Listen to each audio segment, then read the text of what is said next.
Yes, reka ntangire mbifuriza amahoro n'imigisha bituruka ku Mana Nyagasani kandi mbaha ikaze ku makuru yacu y'uyu munsi.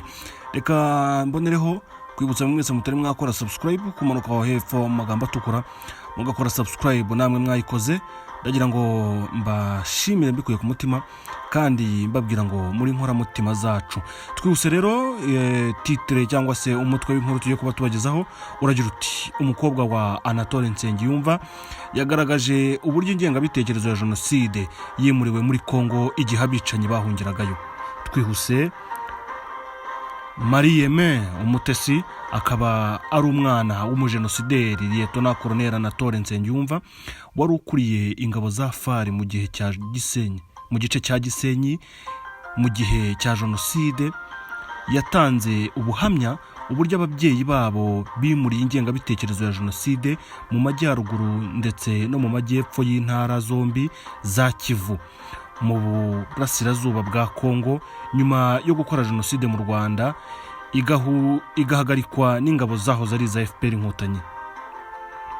Ibi yabitangaje mu kiganiro cyo kurwanya ihakana n'ipfobya rya jenoside yakorewe abatutsi cyateguwe n'umuryango PLP cyangwa se Peace Love Proclaimers.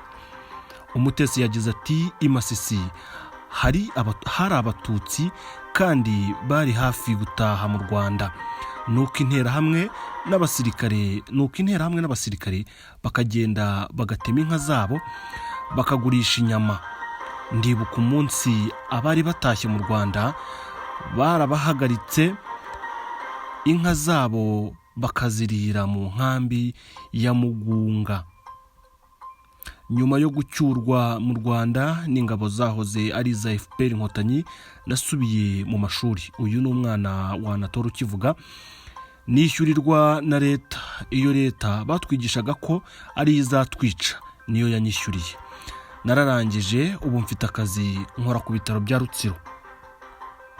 Anatole Nsengiyumva yahamijwe icyaha n'urukiko mpuzamahanga ibyaha bya jenoside n'ibyaha byibasira inyokomuntu, cyane cyane mu bwicanyi bwabereye muri kaminuza y'Abadive ya Mudende, paruwasi ya Nyundo, ndetse akaba yarifashishijwe mu bwicanyi bwabereye mu Bisesero.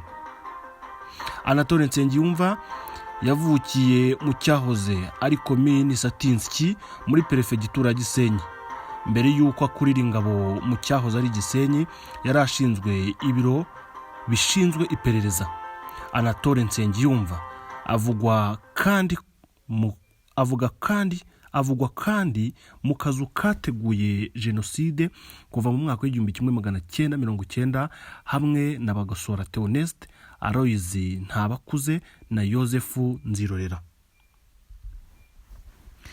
Mu bwicanyi bwabereye ku Gisenyi, Anatole Nsengiyumva yafatanyije n'izindi nterahamwe ruharwa arizo Omar Serushako, Bernard Munyagishari, Mabuye, Bernabe Samvura na Thomas Mugiraneza.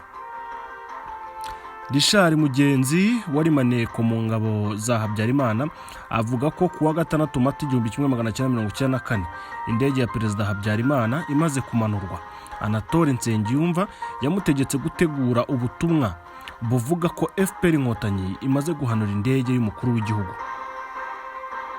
Uyu mugabo w'umusivili rukumbi wahawe akazi k'ubumaneko mu gisirikare cya Habyarimana mu 1990 mu kigo cya gisirikare cya Butotori mu majyaruguru y'u Rwanda, avuga ko yari yarashyiriweho kuneka inkotanyi. Avuga ko indege ya Perezida Habyarimana ikimara kumanuka yasabwe gusohora ubutumwa bugufi ko inkotanyi ziri kubyina intsinzi. Ati ntabwo byari byo. Icyari kigamijwe byari ukugira ngo inkotanyi zishinjwe ko arizo zahanuye babone uko batangira gukorera jenoside abatutsi.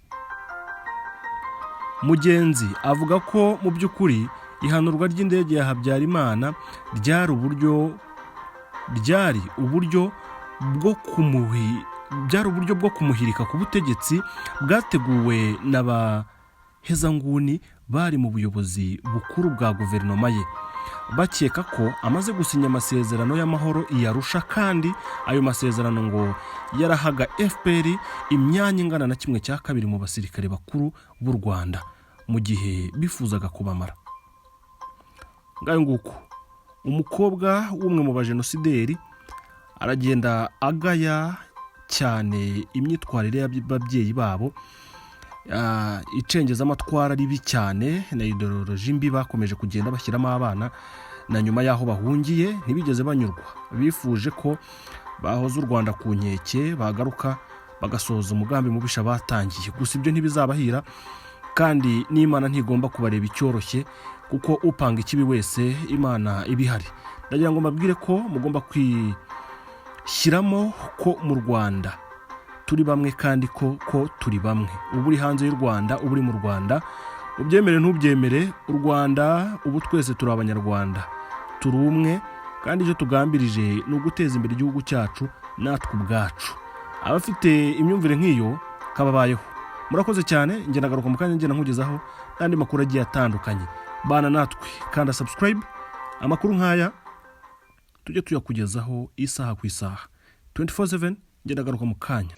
Mu Rwanda polisi y'igihugu iraburira abantu bose banduye COVID-19 bakanga kwishyira mu kato, bagakomeza imirimo ibahuza n'abandi, ko bizagaragara ko yanduje abandi azahanishwa ibihano bikomeye birimo no gufungwa imyaka igera kuri 3. Inkuru irambuye Asumta Kaboyi. Nyuma yaho bimaze kugaragara ko hari abantu basanga COVID-19 ariko bagakomeza kugendagenda batishyize mu kato nk'uko amabwiriza y'abaganga biteganya, polisi yongeye kubura abo bantu bose ko uzafatwa yaranduje bagenzi be kandi yarazi ko arwaye, ibihano bimutegereje.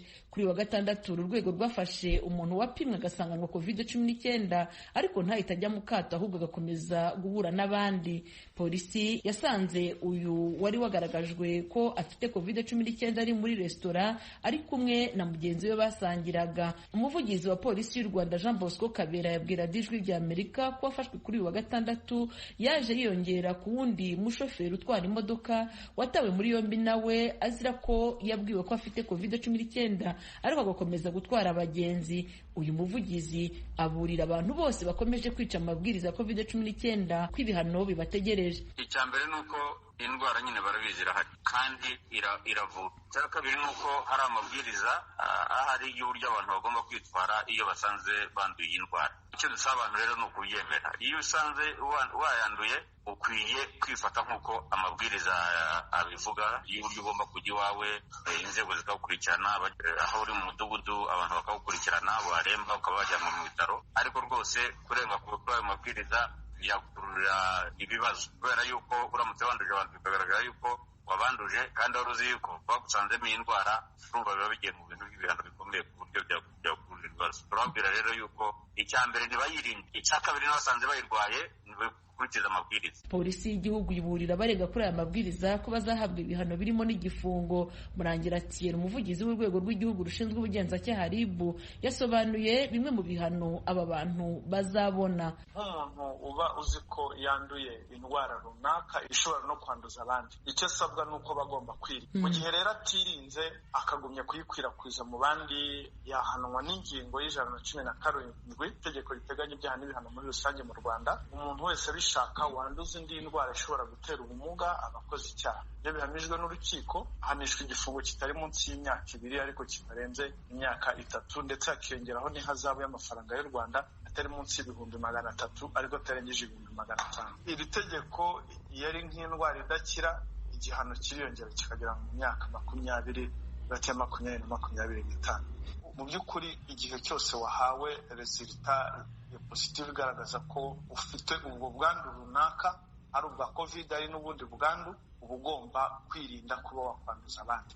Igihe rero bigaragaye ko warenzeho kuri ayo mabwiriza ukagenda ukanduza abandi, iri tegeko riba rikureba. Igihano cyo gufunga uwanduje undi yari yarabwiwe ko yanduye COVID-19 akanga kwishyira mu kato kije kiyongera ku bindi bihano byari byashyizweho n'umujyi wa Kigali umwaka ushize, harimo ko umuntu ufashwe atambaye agapfukamunwa acibwa amande y'ibihumbi 10, amande y'ibihumbi 200 ku gutegura ibirori n'ibindi bihuza abantu mu buryo butemewe, kandi uwabyitabiriye nawe agacibwa 25 ndetse n'amande y'ibihumbi 50 ku kuva no kujya ahantu habuzanijwe mu kwirinda ikwirakwizwa ry'iki cyorezo. Izi ngamba zikomeje gukazwa mu gihe imibare y'abandura COVID-19 ikomeje gutumbagira mu Rwanda.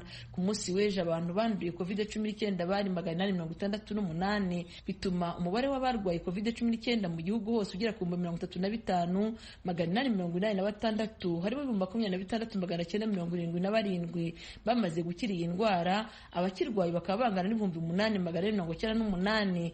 Abo iyi ndwara imaze guhitana baragera kuri 411. Assumpta Kaboyi, Ijwi ry'Amerika, i Kigali.